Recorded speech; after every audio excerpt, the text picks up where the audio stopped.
أعوذ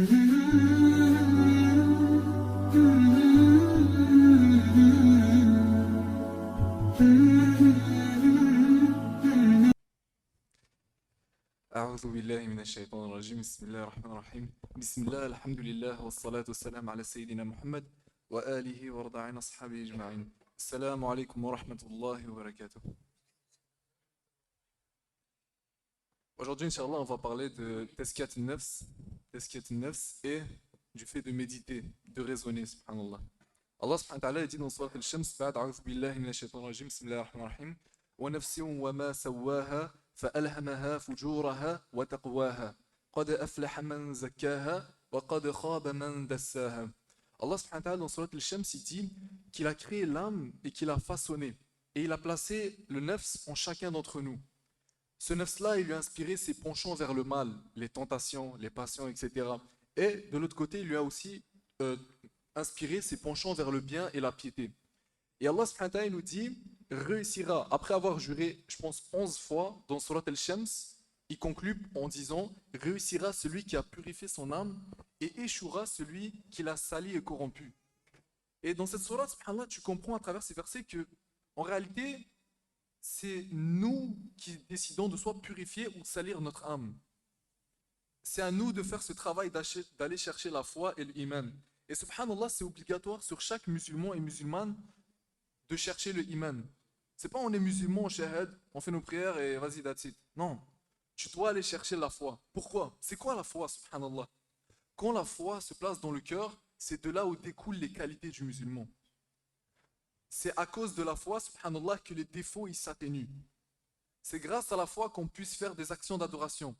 Et qu'avec cette foi-là, on puisse mettre une barrière entre nous et le haram. Dans un long hadith du prophète Mohammed sallallahu alayhi wa sallam, il nous cite 7 catégories de personnes qui vont être sous l'ombre du trône d'Allah au jour de la résurrection. Imaginez ce jour à quel point il va être difficile, le soleil il va être proche des gens, tellement proche qu'il y a des gens qui vont se noyer dans leur sueur, subhanallah. Et bien ce jour-là, 7 catégories de personnes seront sous l'ombre du trône d'Allah honoré.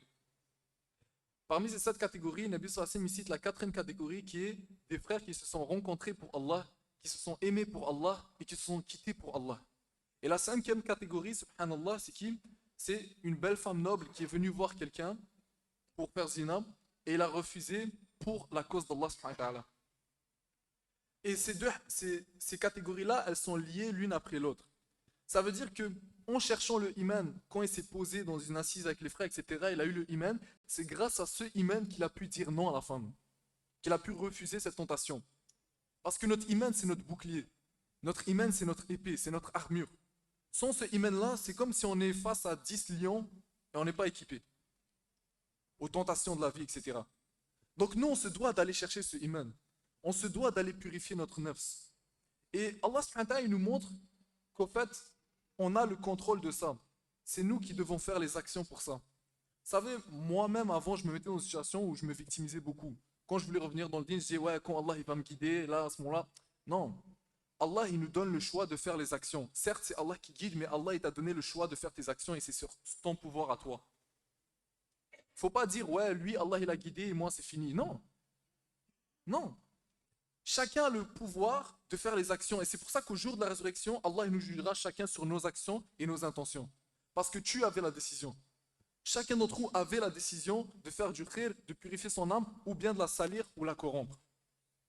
C'est en notre pouvoir à nous, subhanallah. Allah nous a donné le libre arbitre. Donc nous, on se doit chacun d'entre nous se doit d'aller purifier son âme et de la préserver. Et quand tu penses à l'envers, tu te rends compte que c'est pas non seulement important d'aller purifier cette âme-là, mais il faut aussi que tu la préserves contre le mal. Beaucoup de gens, machallah, que je connais, etc., ils vont purifier leur âme, ils viennent à la mosquée, ils participent aux assises, ils lisent le Coran, etc. Mais derrière, ils vont tout jeter ça. Comment? À travers l'entourage. Ils travaillent avec des mauvaises personnes. À travers la musique. À travers scroll sur TikTok réel. Et même à travers des choses qui sont halal, mais quand ils en abusent, ça devient mauvais pour eux. Nabi sallallahu alayhi wa sallam, rire c'est halal ou pas? Oui. Nabi sallallahu alayhi wa sallam aussi parfois il rigolait. Mais Nabi sallallahu alayhi wa sallam il dit celui qui rigole trop, ça durcit son cœur. Parler c'est bien, oui on peut parler de tout, du commerce, on peut parler du foot, on peut faire tout ce qu'on veut, parler de tout ce qu'on veut. Mais Nabi sallallahu alayhi wa sallam il dit trop parler sans mentionner le nom d'Allah, sans que tu te rappelles Allah, ça durcit ton cœur et ça le noircit. Donc tu te rends compte au fait que même si tu t'entoures avec des gens qui font pas nécessairement du haram, juste le fait qu'ils sont toujours dans les passions, etc., ben ça va t'égarer. Et ça va te faire oublier justement la réalité, la vérité, le paradis, l'enfer, le jour de la résurrection, subhanallah, toutes ces choses-là, l'akhira, quand on va mourir, la tombe.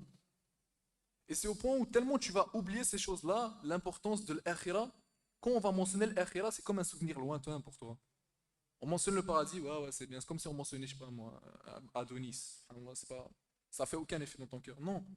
Nous, on doit en parler, parler, parler, même si on n'en a pas envie.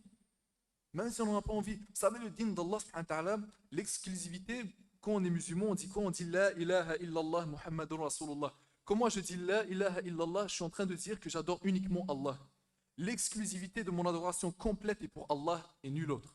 Ça veut dire que moi, j'adore pas les sentiments. C'est pas vrai que je prie ou que je viens dans une assise pour avoir un bon sentiment dans mon cœur, pour avoir un sentiment de paix et me sentir bien. Beaucoup de gens ils disent ça, moi je prie parce que je me sens bien. Non, tu pries pas parce que tu te sens bien, tu pries pour Allah. Et celui qui prie, malgré qu'il est anxieux, malgré qu'il est stressé, malgré qu'il est fatigué, c'est lui l'homme qui est sincère. Parce qu'il fait les actions pour Allah.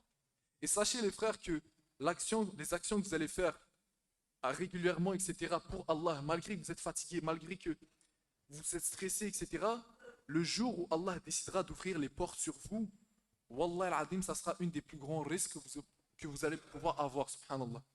Et vous allez vous dire, mais si seulement j'avais fait ça avant. Mais Allah, il vous permet de le faire à chaque moment, car on a le contrôle de nos actions. Inch'Allah, moi je vais vous inviter les frères à méditer, à raisonner. Comme Allah nous invite dans le Coran à méditer et à raisonner. Allah il dit beaucoup de fois dans le Coran, أَفَلَا تَعْقِلُونَ أَفَلَا تَتَكَّرُونَ. Allah subhanahu wa ta'ala nous dit, méditez. Il dit, dans notre création, dans ce que Allah a créé, il y a des signes pour ceux qui réfléchissent. Et la méditation, subhanallah, ça ne demande pas d'autres frères. Ça ne demande pas d'aller à la mosquée.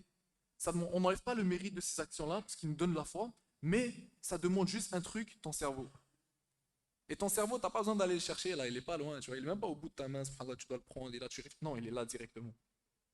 Tu réfléchis, tu médites, tu penses sur la création d'Allah, tu penses sur qu'est-ce que tu gagnes à être musulman, tu penses sur qu'est-ce que tu es en train d'esquiver comme châtiment en étant musulman, tu penses quelle récompense j'ai à prier, tu renforces ces sens de ces actions. La prière pour toi, c'est plus juste une obligation. La prière pour toi, c'est la porte de la réussite. La prière pour toi, c'est subhanallah ce que tout le monde, toutes les stars dans les sibas que les gens ils sont en train d'envier, sachez que ces stars-là, ils vont envier la Jumu'ah que vous êtes en train de passer, les frères. La prière pour vous, c'est quelque chose de azim, c'est la rencontre avec Allah. C'est l'acceptation de vos doigts. C'est la proximité avec Allah. C'est la réussite dans la dunya et dans l'akhira. C'est ça la prière pour nous. Parce qu'on a renforcé les sens. Donc méditez, pensez. Pourquoi moi je demandais à Cheikh que cette khutbah du mois elle soit sur la méditation? Parce qu'il y a un mois, je me suis retrouvé seul. D'ailleurs, pendant un mois, pendant le mois du Ramadan, au nord du Québec, avec un petit village de 2000 habitants, c'est tous des autochtones. Tu peux aller là-bas juste par avion, 8 heures d'avion, subhanallah. 2000 km ici. Je me suis retrouvé seul pendant le mois du Ramadan, sans une mosquée et sans aucun musulman avec moi. Quand je suis allé là-bas, pour le travail en tout cas, je suis allé là-bas, je me suis dit, subhanallah, je suis fichu. Je suis fichu parce que c'est bon, je suis délaissé à moi-même, c'est sûr que je vais être égaré, je vais revenir, mon nefs, il va prendre contrôle sur moi, etc. Et tout.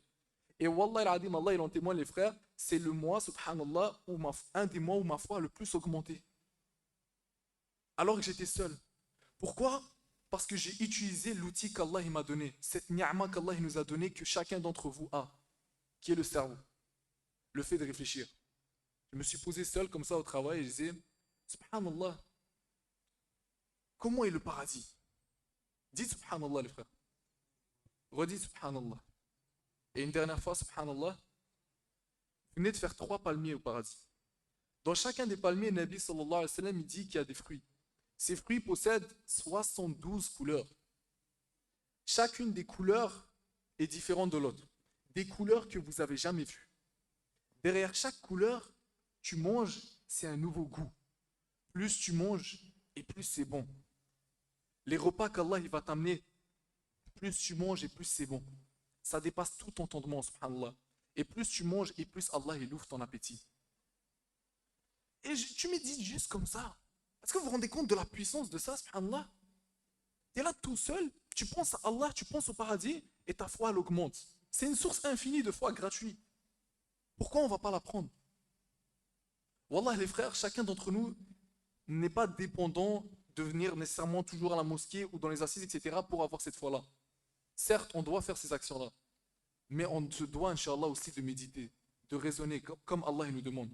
Et c'est lui qui passe juste quelques petits moments comme ça, durant la journée, durant les semaines à méditer, Wallah, ça peut changer tout dans sa vie, dans toutes ses affaires de vie, pas uniquement dans le din. À un moment donné, moi, je me suis posé, subhanallah, et je réfléchis, et je me suis dit, c'est ajib comment tout dans cette vie, Allah nous montre que pour avoir un résultat solide et stable, ces choses-là doivent prendre du temps. Elles doivent prendre du temps, sinon elles ne durent pas. Vous voyez, les bananes, subhanallah, elles poussent vite, mais elles périssent très vite derrière. Les dattes, elles poussent très lentement, mais elles peuvent durer des années. Les arbres, ça a commencé, c'était la taille d'une graine que je peux mettre sur mon doigt. Aujourd'hui, des arbres, subhanallah, c'est immense. Je ne peux pas les casser. Même si nous tous, on se mettait pour essayer de casser un arbre, ça nous prend des heures et des heures si on n'a pas d'équipement. Le soleil, Allah, il le lève doucement.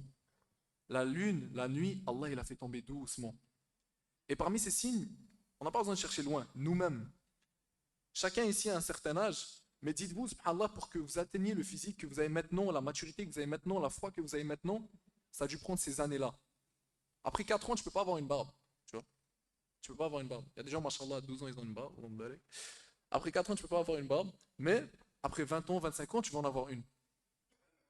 Et tout ça, Allah nous montre que chaque changement qui peut être stable, etc., doit passer par du temps. Il doit. Même dans le din. Si nous, les frères, on veut évoluer dans le din d'Allah et se rapprocher, on ne doit pas presser les choses. Nabi sallallahu alayhi wa sallam, il dit, la précipitation, elle vient de shaitan. Et le sabre, la patience, l'endurance vient d'Allah. Même dans le din, les frères, on ne doit pas se forcer. Combien de frères, moi personnellement, je connais, qui pensent que le changement dans le din doit se faire du jour au lendemain. Demain, je dois me repentir, j'arrête tout, etc. J'ai entendu l'assise du frère, il m'a motivé, c'est fini. Demain, tu vas oublier, tu vas retomber. Si c'est pas demain, ça va prendre 1 semaine, 2 semaines et tu vas retomber. Notre but, c'est pas de faire des changements comme ça dans la vie. C'est d'être dans une montée, dans une montée constante. Pas nécessairement beaucoup monter d'un coup, non. Nabi sallallahu alayhi wa sallam dit, celui qui se force dans le din, celui qui rend difficile la religion pour lui, la religion va le battre. C'est une certitude. Donc nous, Inch'Allah, les frères, on se doit de faire cet effort d'aller purifier notre nefs, de purifier notre cœur, de purifier notre âme, mais avec douceur. En prenant du temps, Inch'Allah. Sans se forcer. C'est pour ça, les frères, et avant de dire ça, Inch'Allah, il faut que vous compreniez, Inch'Allah, aussi que ce din, le din d'Allah, il est à chacun d'entre nous. Ce din, il ne m'appartient pas à moi parce que ici, je suis en train de parler. Ce din n'appartient pas aux shir, ce din, il n'appartient pas juste aux sahaba, ce din, il nous appartient tous. Chacun a sa place dans le din. Et si aujourd'hui, moi, je suis ici, demain, quelqu'un d'autre sera ici. Allah, subhanahu wa ta'ala, c'est celui qui guide et qui égare. Demandez-lui la guider, les frères, avec humilité. Et cherchez, subhanallah, cherchez à devenir meilleur au long terme. Engagez-vous, Inch'Allah, sur quelque chose qui va durer.